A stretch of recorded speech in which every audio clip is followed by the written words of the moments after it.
दूध कौन से जानवर का सबसे अच्छा होता है? बेटी, दूध तो भैंस का ही सर्वोत्तम होता है। फिर तो आपको भैंसशाला चलानी चाहिए स्वामी जी। आप गौशाला चलाते हैं और दूध भैंस का सबसे अच्छा बता रहे हैं। वो इसलिए बेटी क्योंकि आपने दूध के विषय में पूछा है, और दूध भैंस का ही उत्तम होता है। तो फिर गाय का दूध स्वामी जी? बेटी, गाय का दूध दूध नहीं, अमृत होता है। और हमारे लिए गाय जानवर नहीं, हमारी माँ है। वो कैसे स्वामी जी?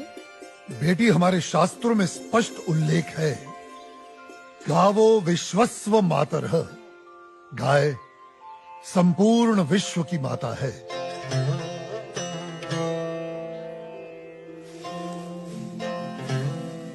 बेटी, गाय ही संसार में एकमात्र ऐसा प्राणी है जिसके अंग अंग से संसार को लाभ प्राप्त होता है।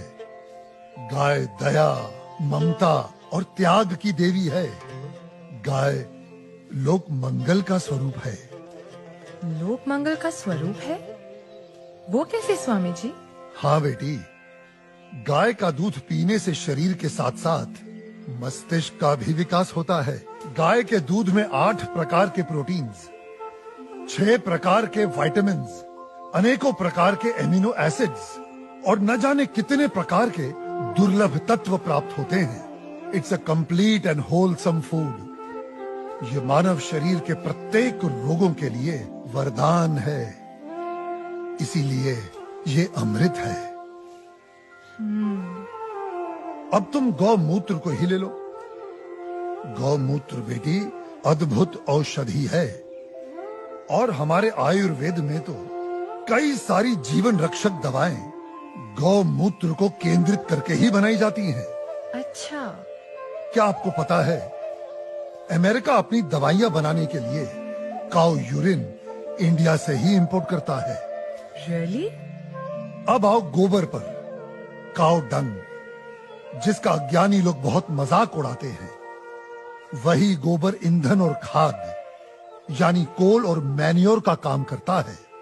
It's a natural fuel and fertiliser. आपको पता है बेटी, गांव के कच्चे घरों की दीवारों पर गोबर लेपने से उन पर सूर्य की सख्त और विषाक्त किरणों का असर ही नहीं होता। ओह। बेटी, हमारे शास्त्रों में कहा गया है कि गाय के खुरों से उड़ी धूल यानी गोधूली अपने मस्तक पर लगाना तमाम तीर्थों में स्नान करने के बराबर है। लेकिन स्वामी जी, आपने ये गौशाला खोलकर जो बूढ़ी और दूध ना देने वाली गायों को शेल्टर दिया है, अगर कोई कसाई इन्हीं गायों को काटकर उनका मांस अगर बाजार में बेचता है, उसे तो 30-40 हजार का लाभ हो सकता है। लेकिन आपने तो इन बूढ़ी गायों को शरण देकर उसके पेट पर तो लात मार दी है। उस बेचारे का तो रोजगार छिन गया है स्वामी जी। हम कितने एहसान फरामोश हो गए हैं बेटी। चलो आज एक कैलकुलेशन करते हैं। एक गाय 20 से 25 साल जीती है। वो अपने जीवन काल में 15 साल हर रोज 15 से 20 लीटर दूध देती है।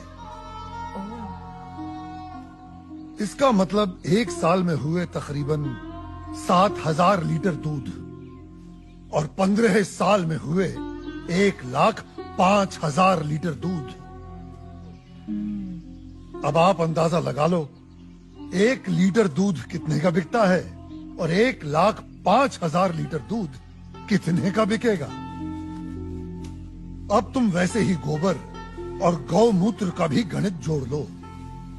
तुम्हारी आंखें फटी और खुली रह जाएंगी कि एक गाय अपने पूरे जीवन काल में कितने करोड़ों रुपए मनुष्य को कमा कर देती है।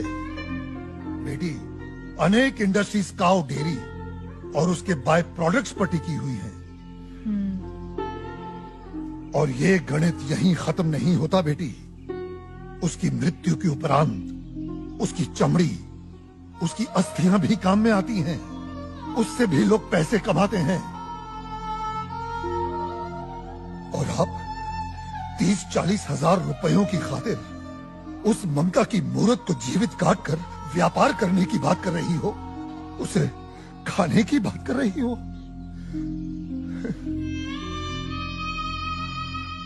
और कितना त्याग, कितना उपकार चाहिए एक प्राणी से।